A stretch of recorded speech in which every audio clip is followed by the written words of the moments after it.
Good news, খুশির খবর।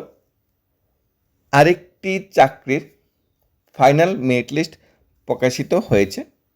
তবে দুর্ভাগ্যের বিষয় হলো 10,300খানা শূন্যপদের ভ্যাকেন্সি নিয়ে বিজ্ঞাপনটা এসেছিল, কিন্তু অফার বা ফাইনাল মেরিট লিস্টে স্থান পেয়েছে 291 জন, যাতে হাতে অফার তুলে দেওয়া হবে খুব শীঘ্রই। তাহলে 10,300 থেকে 291 জন চাকরি পেয়েছে, 10,000 শূন্যপদ কিন্তু এখনও খালি পড়ে আছে, যেগুলা ভবিষ্যতে নিয়োগ হতে পারে বলে সম্ভাবনা রয়েছে। ডিটেলস দেখে নেব। প্রথমত, মেগা জব ফেয়ারের আয়োজন করা হয়েছিল 30 জুন। ভেন্যু ছিল ITI ত্রিপুরা, খোয়াইয়ে। সেখানে সবাই রেজিস্ট্রেশন করেছিল অনলাইন কিউআর কোড স্ক্যানের মাধ্যমে। প্রচুর সংখ্যক ক্যান্ডিডেট সেখানে গিয়ে ফর্ম ফিল আপ করেছিল নিজেদের মতো করে। Director skill development government of Tripura থেকে এই নোটিফিকেশনটা বেরিয়েছিল। নোটিফিকেশন মোতাবেক বিভিন্ন অর্গানাইজেশন থেকে যারা অফিসাররা এসেছিল, ম্যানেজার যারা এসেছিল রিক্রুটমেন্ট সেলের, তারা ক্যান্ডিডেট থেকে বিভিন্ন প্রকার ইন্টারভিউ কোশ্চেন করে বিভিন্ন প্রকার তাদের স্কিল আছে কিনা সেটা জানার চেষ্টা করে। তারপর কোম্পানি থেকে সিলেকশন করা হয় 291 জন ভাগ্যবান ক্যান্ডিডেটের নাম, যার লিস্ট পাবলিশড হয়েছে। অনেকের কাছে ভুল ধারণা থাকে JIBT অফিসে চাকরির মেলা হয়েছে, কিন্তু কারা চাকরি পেয়েছে আমরা জানতেই পাইনি, দুর্নীতি বেআইনি হয়েছে। খোয়াইয়ে চাকরি হয়েছে, মেলা হয়েছে, কারা চাকরি হয়েছে জানতেই পাইনি, দুর্নীতি হয়েছে। কিন্তু আজকে সেই কনফিউশনটা বা ডাউটটা আমরা দূর করে দেব। এখানে খোয়াইয়ে 30 জন একটা চাকরি মেলা অনুষ্ঠিত হয়েছিল। ভ্যাকেন্সি যদি দেখি 10,300খানা ভ্যাকেন্সি। একটা অর্গানাইজেশন এসেছিল কুইসকপ লিমিটেড, সেখানে 5,000 ভ্যাকেন্সি ছিল। শাহি এক্সপোর্ট প্রাইভেট লিমিটেড 2,000 ভ্যাকেন্সি ছিল। তারপর সরকার থেকে মানে কি বলবো, অনেক সুন্দর করে বিজ্ঞাপন জারি করা হয়, পাবলিশ করা হয়, অ্যাডভার্টাইজমেন্ট পাবলিশ করা হয় যে 10,000 লোক নিয়োগ করা হবে।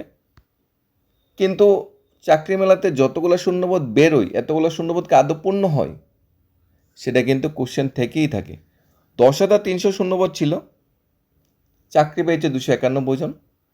অর্থাৎ শূন্যপদ হাজার হাজার লাখ লাখ হতে পারে, সেটা বড় ব্যাপার নয়, চাকরি পেয়েছে কজন সেটা হলো সবচেয়ে বড় বিষয়। এখানে ডাইরেক্টর স্কিল ডেভেলপমেন্ট থেকে যে খোয়াইয়ের জব ফেয়ারটা হয়েছে 30/6, এখানে কোম্পানি মাস HR সলিউশনে যারা সিলেক্টেড হয়েছে তাদের নাম প্রকাশিত হয়েছে, ডেজিগনেশন, সিলেকশন প্রসেস, লোকেশন, কোথায় প্লেস অফ পোস্টিং পেয়েছে, কোয়েম্বাতুর পেয়েছে। সবাই এখানে প্লেস অফ পোস্টিং কোয়েম্বাতুর গিয়ে তাদের চাকরিটা করতে হবে ত্রিপুরার বাইরে। IT কোম্পানি ছিল কুইসকপ লিমিটেড, যার ফোন নাম্বার দিয়ে দেওয়া হয়েছে, মেল আইডি দেওয়া হয়েছে pankaj.das@gmail.quizcop.com। এখানে যারা যারা পেয়েছে চাকরি, জোটন ত্রিপুরা, বিশ্ব চক্রবর্তী, সবুজশীল, প্রদ্যোৎশীল, অর্জুন দেববর্মা, প্রীতি ঘোষ, রাহুল দেবনাথ, সুকেশ শীল, করণ ভট্টাচার্য, সাগর সরকার, এখানে যারা যারা চাকরি পেয়েছে এই অর্গানাইজেশনে পুনেতে প্লেস অফ পোস্টিং পড়েছে। কিছু কিছু ক্যান্ডিডেট ফাইনাল রাউন্ড এখনও পেন্ডিং আছে, তাদের প্লেস অফ পোস্টিং পড়বে আগরতলায়।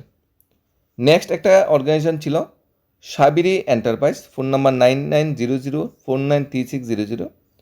সেখানে অনেকে অনেক ধরনের ইন্টারভিউ দিয়েছিল, সিলেকশন প্রসেসে অংশগ্রহণ করেছিল। হবিম মজুমদার, পূর্ণ মোহন, হীরা দেববর্মা, সঙ্গম দেববর্মা, কাসং রিয়াং, প্রিয়াঙ্কা লস্কর, তানিশ লোহা, প্রীতি ঘোষ। এখানে যাদের যাদের প্লেস অফ পোস্টিং পড়েছে, প্লেসমেন্ট লোকেশন পড়েছে বেঙ্গালুরে। প্লেসমেন্ট লোকেশন কোথায় পড়েছে?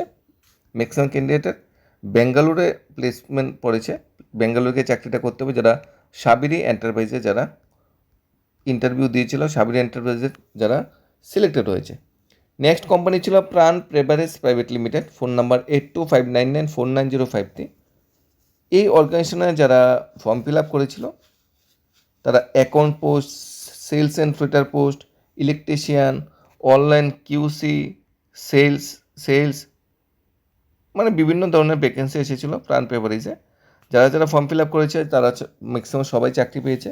কাঞ্চন রিয়াং, জিৎ দাস, আকাশ দাস, তরিত দেবনাথ, জয়দীপ সূত্রধর, সবাই প্লেস অফ পোস্টিং কিন্তু আমাদের আগরতলাতে। নেক্সট একটা বিজ্ঞাপন বেরিয়েছিল CIIMCC থেকে। এই বিজ্ঞাপন মোতাবেক অনেকেই এই অর্গানাইজেশনে পিকিং, স্ক্যানিং, বিলিংয়ে চাকরির জন্য ফর্ম ফিল আপ করেছিল এবং ইন্টারভিউ দিয়েছিল। এখানে যারা যারা সিলেক্টেড হয়েছে, নির্বিয়া দেববর্মা, সৈকত দেবনাথ, অ্যাঞ্জেল দেববর্মা, সোহেল দেববর্মা, আরও অনেকেই আছে লিস্টে, সবাই প্লেস অফ পোস্টিং করেছে বেঙ্গালুর এবং তামিলনাড়ু কিছুটা পার্টি। তারপর ত্রিপুরা অটোমোবাইলস নামক অর্গানাইজেশনে যারা ইন্টারভিউ দিয়েছে, টেকনিশিয়ান পোস্টে যেমন ফবেন্দ্র রিয়াং শান্তিবাজারে চাকরি পেয়েছে, সূর্য দেববর্মা টেকনিশিয়ান পোস্টে চম্পকনগরে পেয়েছে, সজন্ত রিয়াং জয়েন করেছে মুঙ্গিয়াগামী, মনু দলাই তেলিয়ামুড়া, সজিত দাস শর্টলিস্টেড আছে কল্যাণপুর তেলিয়ামুড়া, কর্নুজ পাল অনেকে শর্টলিস্টেড আছে কিন্তু কল করার পর রেসপন্ড করেনি, এই নামটিও এখানে কিন্তু দিয়ে দেওয়া হয়েছে। তারপর হন্ডাতে এবং টাটা ইলেকট্রনিক্সে, হন্ডাতে মেল এবং টাটা ইলেকট্রনিক্সে ফিমেল পোস্টে যারা অ্যাপ্লাই করেছিল, সুমিত দাস, রাজ দাস, বিশাল দাস, ঋষভ দেববর্মা, পুইতু দেববর্মা, রেহানা দেববর্মা, প্রীতম শীল, সারা সবাই বেঙ্গালুরে চাকরি পেয়েছে প্রোডাকশন এক্সিকিউটিভ পোস্টে, অপারেটর পোস্টে, সবাই বেঙ্গালুরুকে জয়েনিং করবে।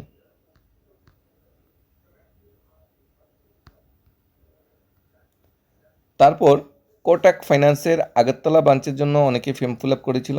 রিঙ্কি সূত্রধর, চম্পা দেবনাথ, জয়শ্রী গুম, জেসমিন জমাতিয়া, নিকিতা দাস, আলিশা দেববর্মা চাকরি পেয়েছে অ্যাডভাইজার বা এপিপি পোস্ট বা লাইফ অ্যাডভাইজার পোস্টে।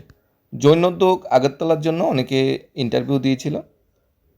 তহিদ দেববর্মা, অভিজিৎ দেববর্মা, কৃষ্ণম দেববর্মা, অনেকে খোয়াই পেয়েছে, অনেকে উদয়পুর পেয়েছে। আশিস দেববর্মা 291, উনি পেয়েছে খোয়াই। এখানে ট্রেনিং পিরিয়ড থাকবে, ট্রেনিং পিরিয়ডের পরে চাকরি রেগুলেশন করা হবে। যারা যারা 10,000 শূন্যপদ দেখে অনেকটা খুশি হয়েছিল, অনেকটা আনন্দিত হয়েছিল, তাদের জন্য একটু দুঃখের বিষয় হলো ভ্যাকেন্সি 10,000 বেরিয়েছে, কিন্তু এই যে ভ্যাকেন্সি 30 জুন খোয়াইতে ভ্যাকেন্সি 10,000 বেরিয়েছে। এখানে যা আছে স্কুইস্কোপ লিমিটেডের 5,000 ভ্যাকেন্সি বেরিয়েছে, সেখানে একজনও চাকরি পায়নি। আলফা ম্যানফোর্ডের যে 500 ভ্যাকেন্সি পেয়েছে, এখানে একজনও চাকরি পায়নি। শাহি লিমিটেড প্রাইভেট লিমিটেড 2,000 ভ্যাকেন্সি বেরিয়েছে, এখানে 30-40 জন মাত্র চাকরি পেয়েছে। মাস সলিউশন 300 ভ্যাকেন্সি বেরিয়েছে, এখানে কতজন চাকরি পেয়েছে? 15-20 জন চাকরি পেয়েছে। মানে অনেকগুলি অর্গানাইজেশনে আসেনি হয়তো এখানে, বা অনেক অর্গানাইজেশন এসেছে, কোয়ালিফাই ক্যান্ডিডেট পায়নি, অথবা ভ্যাকেন্সিগুলো দেখানোর জন্য দেওয়া হয়েছিল, আদৌ এত পোস্ট নিয়োগ হবে না। তাহলে সবার মধ্যে কোশ্চেন থাকেই থাকে। 10,000 ভ্যাকেন্সি বেরিয়েছে, মাত্র 291 জন চাকরি পেয়েছে, মাত্র 291 জন চাকরি পেয়েছে, সেটা কি মানানসই? যাই হোক, ট্যালেন্টেড যারা আছে প্রাইভেট সেক্টরে চাকরি পাওয়া তো অনেকটা ট্যালেন্টের বিষয়, অনেকটা অভিজ্ঞতার বিষয়। প্রাইভেট ফার্মে চাকরি পেলে এক্সপিরিয়েন্স, ট্যালেন্ট এবং কোয়ালিটি যারা আছে তারাই সেখানে স্থান পায়। তাই সবাইকে কংগ্রেস, অভিনন্দন জানাচ্ছি, তোমাদের চাকরি জীবনের শুরু হলো। আশা করছি তোমরা তোমাদের যে প্রতিষ্ঠিত লক্ষ্য, সেই লক্ষ্য স্থির থাকবে এবং নিজের ভবিষ্যৎকে আরও সুরক্ষিত করতে পারবে। আর আগামী 21 জুলাই কিন্তু আগরতলা জেআইবিটি অফিসে আবার চাকরি মেলা অনুষ্ঠিত হচ্ছে, আপনারা অবশ্যই সেখানে অ্যাপ্লাই করবেন। 260 বা 300 কাছাকাছি শূন্যপদ আছে এবং আপনারা সেই ভুল ধারণাটা থেকে অবধি থাকবেন, যেখানে আমরা একটা ভুল ধারণা, আমরা ইন্টারভিউ দিয়ে এসেছি চাকরি মেলা, কিন্তু আমাকে ডাকে দিনি, আমি সিলেকশন হইনি, হয়তো এটা অবৈধ, তার নিজেদের মতো করে চাকরি দিয়ে দিয়েছি, এরকম নয়। প্রত্যেকটা চাকরি একদম স্বচ্ছভাবে